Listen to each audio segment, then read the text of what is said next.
Selamat pagi pemirsa, Anda menyaksikan Headline News. Aksi massa yang menolak revisi Undang-Undang Pilkada meninggalkan sejumlah jejak kerusakan di kawasan gedung MPR DPR RI.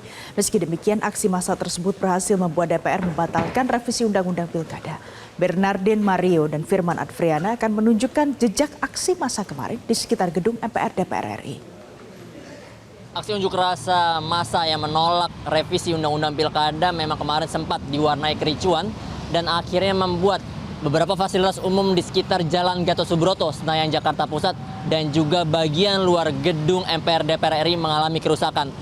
Kerusakan ini terjadi akibat bentrokan yang tidak dapat terelakkan antara massa dengan polisi. Dapat saya tunjukkan salah satunya adalah batu-batu yang kemarin memang disiapkan oleh massa yang mulai kesal dengan DPR karena tidak mengeluarkan putusan yang sesuai dengan keinginan mereka, yakni menaati peraturan yang telah dikeluarkan Mahkamah Konstitusi untuk tetap menghilangkan ambang batas atau threshold bagi partai politik parlemen dan juga memperbolehkan partai politik gabungan maupun partai politik non-parlemen untuk bisa mengusulkan calonnya. Dan juga selain itu kemarin ada coret-coretan dari cat semprot yang dituliskan oleh massa berisikan suara hati dan kekesalan mereka terhadap DPR dan juga pemerintahan saat ini. Di mana memang menurut mereka pemerintah saat ini dan juga DPR membuat demokrasi di Indonesia semakin anjlok nilainya.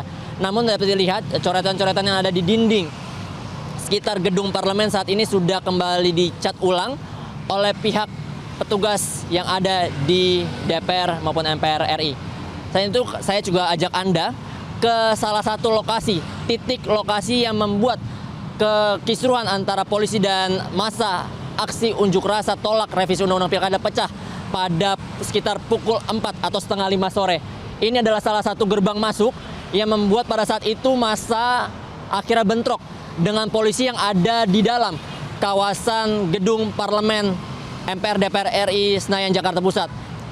Disinilah kemarin massa mendobrak pagar penghalang antara trotoar yang ada di Jalan Gatot Subroto, Senayan, Jakarta Pusat ini, sehingga mereka mulai masuk ke dalam gedung parlemen dan melempari polisi dengan batu maupun bambu yang mereka bawa dari luar.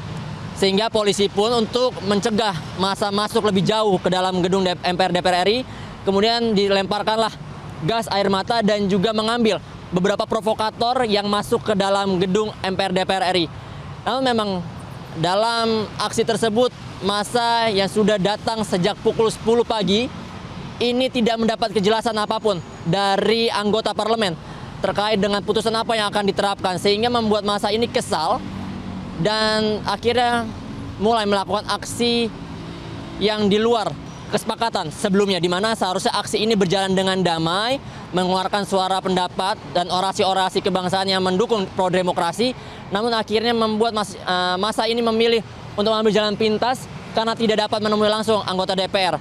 Meski memang pada kesempatan kemarin di sekitar pukul 11 kemarin ini Habibur Rahman dan juga Ahmad Baidowi sempat keluar ingin menemui massa, namun massa yang sudah terlanjur kesal akibat putusan tersebut melempari Ahmad Baidowi dan Habibur Rahman dengan botol, sehingga Ahmad Baidowi dan Habibur Rahman diarah kembali masuk ke dalam gedung parlemen agar lebih aman. Sehingga pada akhirnya keputusan baru dikeluarkan pada pukul 7 malam, di mana pimpinan DPR RI Sufmi Dasko akhirnya memutuskan untuk tetap memakai putusan MK nomor 60 dan 70 sebagai aturan yang nantinya akan diterapkan di Pilkada 2024. Dari Jakarta, Bernardin Mario, Firman Adfriana, Metro TV. Jelajahi cara baru mendapatkan informasi. Download Metro TV Extend sekarang.